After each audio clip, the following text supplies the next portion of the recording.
మండల కేంద్రమైన కారంచేడులో 3 చెరువులకు ఇటీవల కొమ్మమూరు కాలువ నుంచి నీటిని పంపారు. అయితే త్రాగునీరు 4 రోజులకొకసారి పబ్లిక్ కుళాయిల ద్వారా వదులుతున్నారు. ఈ నీరు కూడా వేకోజామున 3 గంటల నుంచి బజారు వారీగా విడుదల చేస్తున్నారు. నిత్యం పనులకు వెళ్లే కూలీలు వేకోజామున లేచి త్రాగునీరు పట్టుకోవాలి. లేని ఎడల 4 రోజుల దాకా త్రాగునీరు లేనట్టే.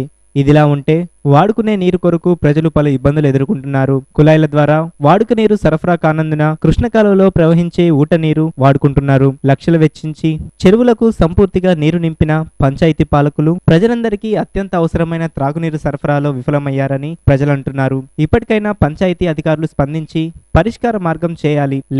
లేదా బజార్ల వారీగా ఏ సమయానికి త్రాగునీరు సరఫరా చేసేది తెలపాలని కోరుతున్నారు. ఈ విషయం గురించి ఈవో శ్రీకాంత్ బాబుని వివరణ కోరగా వేసవి కాలం దృష్టిలో ఉంచుకొని 3 రోజులకు ఒకసారి నీటిని వదులుతున్నామని తెలిపారు.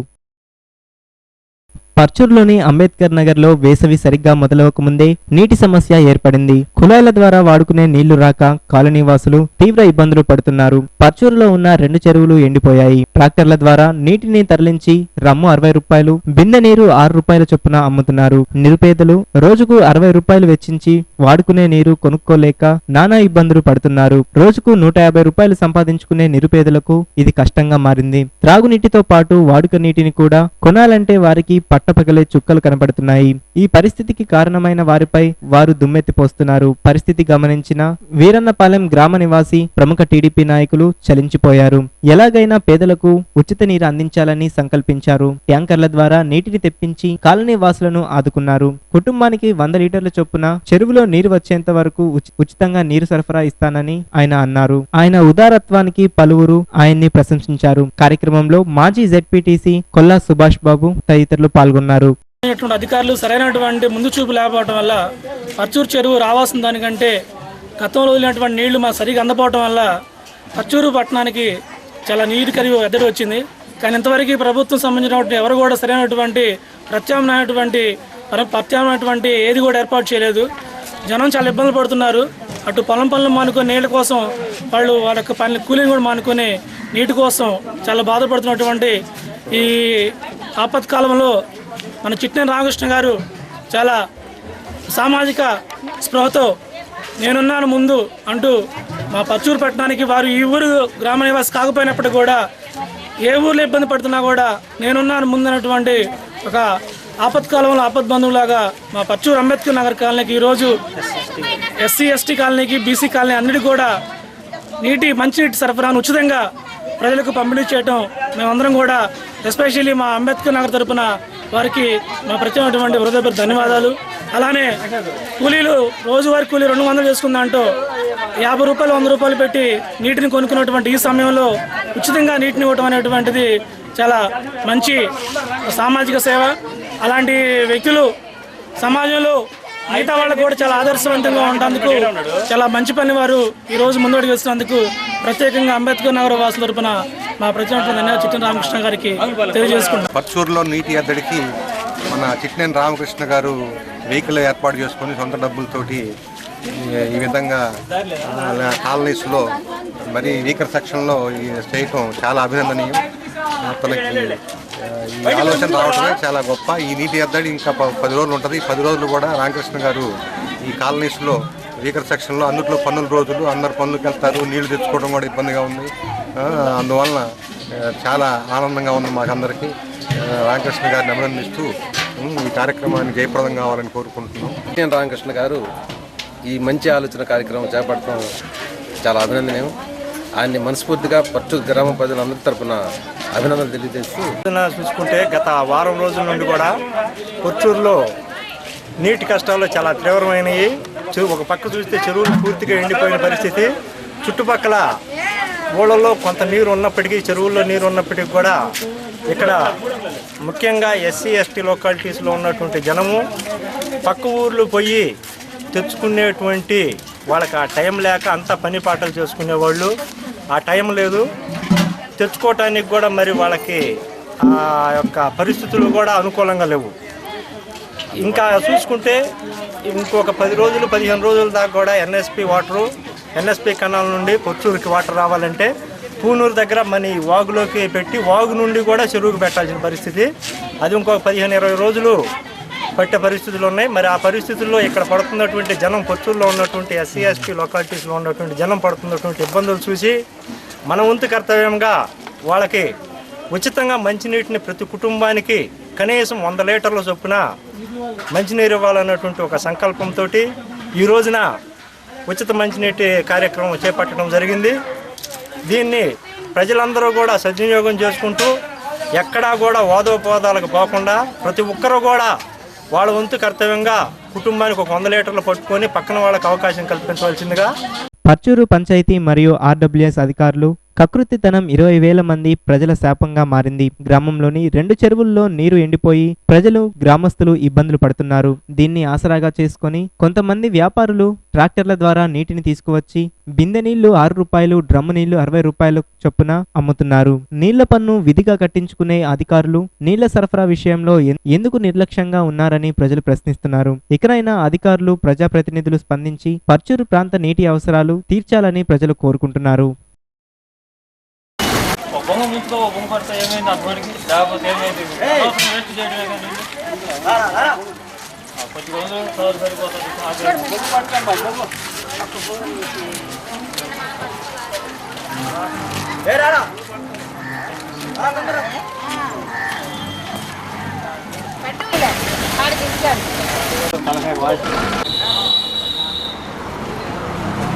చెబుతున్నారు వారానికి ఒకసారి నీళ్ళు రావట్లేదు. వచ్చినా కూడా ఏముంది, బొంగ 10 రూపాయలు పెట్టి ఆడగొంటాం. 15 మంది పిల్లలు ఉన్నారు, 10 బొంగలు కొనగలుగుతామా? కూలి పని చేసుకునే వాళ్ళు నీళ్ళు కొని, పప్పు కొని, ఉప్పు కొని, ఇవన్నీ కొని బతకగలుగుతారా జనం? నీళ్ళు ఓట్లు ఏం చేయాలి చెప్పండి. మరి వాళ్ళతో పోదు కదా, ఇంకొక 5 సంవత్సరాల కానీ వచ్చి ఓట్లు అడుగుతారు కదా, అప్పుడు ఎలాగ నేర్చుకుంటారు ఇప్పుడు చేయని వాళ్ళు? మరి పిల్లలకి స్నానాలు చూడు, పిల్లలకి స్నానాలు చేపిస్తున్నామా? ఏడకల్లా 5 కిలోమీటర్లు వెళ్ళి నీళ్ళు తేవాలి ఏడకన్నా వెళ్ళాలంటే. ఇట్ట కొనాలంటే లేని వాళ్ళు కొనలేకపోతున్నారు, డబ్బులు ఉన్న వాళ్ళు కొనుక్కుంటున్నారు 4 బొంగలు. డబ్బులు లేని వాళ్ళ పరిస్థితి ఏముంది? పిల్లలు స్నానాలు చేయడానికి, బళ్ళకి వెళ్ళడానికి కూడా ఇబ్బంది పడుతున్నారు. మరి ఏం చేయాలి? మట్లు కొట్టుకొని ఉంటున్నారు. మరి మీరు ఏం చేస్తున్నారు నీళ్ళు వదలకుండా? పిల్లల్ని చూడండి. మరి ప్రైవేట్ని అమ్ముకుంటే మరి మాకు పేదవాళ్ళు మరి తాగడానికి నీళ్లు మరి ఎవరు ఇస్తారు? ఎంతమంది కొంటాం మేము? మరి గవర్నమెంట్ మాకు ఇది సప్లై చేయాలి. కానీ మరి ఎండాకాలం నీళ్ళు లేకపోతే మరి వాళ్ళు అమ్ముకోవడం, వాళ్ళు ఇంత 5 రూపాయలు పెట్టి కడవ 5 రూపాయలు పెట్టి అమ్ముకుంటున్నారు. మరి అందరూ మరి కొనలేము. మరి వాళ్ళు పోయకుండా పోతున్నారు. అయ్యే బాబుని బతినాడుకుండా పోతున్నా కూడా పోతున్నారు, వెళ్ళిపోతున్నారు. అది మాకు నీళ్లు లేవు. మరి నీళ్లు 5 రూపాయలు పెట్టి, బొంగ 5 రూపాయలు పెట్టి కొనుక్కోమంటున్నారు. మరి మాకు కొనుక్కొని తప్పట్లేదు. మరి డబ్బులు లేవు. వీళ్ళు అడిగితేనేమో మాకు ఏం తెలుసాయో మేము అమ్ముకున్నాం అని చెప్పేసి అంటున్నారు.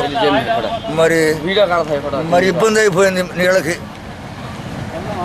నీళ్ళు 10 రూపాయలు బొంగ పెట్టి కొనుక్కుంటున్నామండి. అసలు నీళ్ళే లేవు తాగడానికి కానీ, నీళ్ళు పోసుకుంటానికి కానీ.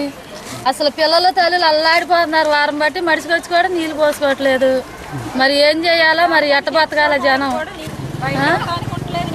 అసలు సొమ్ముతో కడుక్కుందానికి కూడా దొరకట్లా నీళ్ళు. ఏం చేయాలో అర్థం కావట్లా. ప్రతి ఒక్కటి బొంగ 10 రూపాయలు, బొంగ 10 రూపాయలు ఎందాకన్నా కొనుక్కొని తాగాల లేని వాళ్ళు. కొరిసిపాడు మండలంలోని పమిడిపాడు గ్రామం నందు 11/3/2016 జరిగిన శ్రీ గోవింద మాంబ సమేత శ్రీ వీరబ్రహ్మేంద్ర స్వామివారి విగ్రహ ప్రతిష్టకు గ్రామ సర్పంచ్ శ్రీ రావి శ్రీధర్ గారు ప్రతిష్టకు కావాల్సిన యంత్ర సామాగ్రిని ముందుగా ఆలయం వద్దకు తీసుకువచ్చారు. తదుపరి ప్రతిష్టకు సంబంధించిన పూజలు మేళతాళాలతోటి అత్యంత వైభవంగా జరిగింది. ప్రతిష్ట అనంతరం స్వామివారికి కళ్యాణము అత్యంత వైభవంగా జరిగింది. ఈ కార్యక్రమంను వేద పండితుల ఆధ్వర్యంలో హోమములు జరిగాయి. కార్యక్రమంలో పమిడిపాడు పరిసర గ్రామ ప్రజలు ఎంతో ఉత్సాహంగా, భక్తి శ్రద్ధలతో పాల్గొన్నారు. ఈ కార్యక్రమంలో పమిడిపాడు గ్రామ సర్పంచ్ రావి శ్రీధర్ గారు, కొరిసిపాడు ఎంపీపీ రావి ప్రభావతి గారు, అద్దంకి ఎమ్మెల్యే గొట్టిపాటి రవికుమార్ గారు, సిద్ధాంతి నాగేశ్వరరావు గారు, గ్రామ పెద్దలు బైసాని వెంకటేశ్వరరావు గారు, జాగర్లమూడి జాలయ్య గారు, మచ్చా కోటేశ్వరరావు గారు తదితరులు పాల్గొన్నారు.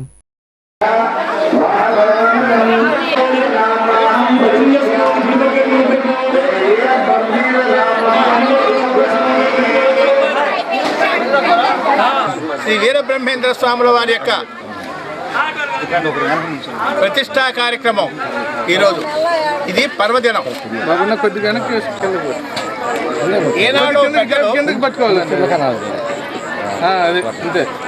ఏనాడో పెద్దలు కొప్పర్తి వంశం వారు ఇక్కడ నాటినటువంటి చెట్టు బ్రహ్మంగారు చెట్టు బ్రహ్మంగారు చెట్టు బ్రహ్మంగారు అనే పేరుతోటి వాళ్ళంతా కూడా ఇత్తనం వేసిన చెట్టుని మరుస్తుందో ఆ మరుసిన చెట్టు ఎట్లా పెంచుతారో ఆనాడు వీళ్ళ తాతల నాటి చరిత్రలో ఉన్నటువంటి ఆ బ్రహ్మంగారి యొక్క చెట్టు అనేది ఉద్భవించింది. ఆ చెట్టు ఉద్భవించిన తర్వాత దాన్ని అక్కడ అరుగ్గా ఏర్పాటు చేసి మహిళా మనులు కానీ అక్కడ పూజా కార్యక్రమాలు గొప్పగా చేస్తూ జనదిన ప్రవర్ధమానంగా ఎలా అయితే చంద్రుడు పెంచుతూ ఉంటాడో అక్కడ పూజా కార్యక్రమాలు అట్లా పెంచుతూ కూడా వచ్చారు మన రజక మహిమణులు. ఆ మహామణుల యొక్క పెంపుదలతోటి వారి యొక్క పూజలతోటే ఈరోజు ఇంత పట్టాభిషేకం ఇంత పూర్వంగా జరుగుతుంది, ప్రతిష్టా కార్యక్రమం జరుగుతుందంటే వాళ్ళ యొక్క చేతుల యొక్క మనసు యొక్క గొప్ప విషయం. ఇక్కడ ఈ గ్రామంలో జరిగినటువంటి దేవాలయ నిర్మాణం కానీ ఈ ప్రతిష్టా కార్యక్రమం కానీ ఈ రజక మహాత్ములు అంటే వాళ్ళు మహాత్ములను లెక్కేయాలి, వాళ్ళు పిల్లలు కాదు పెద్దలు. ఆ పెద్దలంతా సహాయ సహకారాలతోటి ఇంత గొప్ప కార్యక్రమం చేస్తూ ఉన్నారు. వీరబ్రహ్మేంద్ర స్వామి వారంటే గొప్ప స్వామి. నేనే బ్రహ్మమురా అని చెప్పి చాటిన స్వామి, నేనే స్వామిని చెప్పుకున్న స్వామి శ్రీ వీరబ్రహ్మేంద్ర స్వాముల వారు. అటువంటి వీరబ్రహ్మేంద్ర స్వామి వారు ప్రతిష్టా కార్యక్రమం పమిడిపాడులో గ్రామం జరగటం చాలా గ్రామ ప్రజలు కానీ చుట్టుపక్కల ప్రజలు కానీ చేసుకున్న అదృష్టం. ఈ అదృష్టాన్ని ప్రతి ఒక్కరూ గుర్తింపు చేసుకొని దాని యొక్క పవిత్రత తీసుకొని చేయవలసింది. అటువంటి కార్యక్రమానికి ఈరోజు మనకి కోర్సుపాడు మండలంలో కోర్సుపాడు గ్రామంలో ఉన్నట్టు సిద్ధాంతి గారు, మాతృ సిద్ధాంతి గారు, వసతి సిద్ధాంతి గారు, రచయిత సిద్ధాంతి గారు, దీవెనలిచ్చే సిద్ధాంతి గారు, కోరికలు తీర్చే సిద్ధాంతి గారు అయినటువంటి శ్రీ అయినా నాగేశ్వరరావు గారి యొక్క ఆధ్వర్యంలో గొప్పగా జరిగింది. ఆధ్వర్యంలో జరగడం గొప్ప కూడా అంటే మనిషికి అవయవాలు ఎంత గొప్పగా ఉంటే మనిషి గొప్పగా ఉంటాడో వారి పరివాజ కార్యక్రమం కానీ వారి యొక్క చెప్పిన కార్యక్రమం కానీ చేయటానికి దశమహారాజు దశదినాలు 10 మందిగా వచ్చి ఈ 10 మంది కూడా చేసినటువంటి కార్యక్రమం గొప్ప కార్యక్రమం. అటువంటి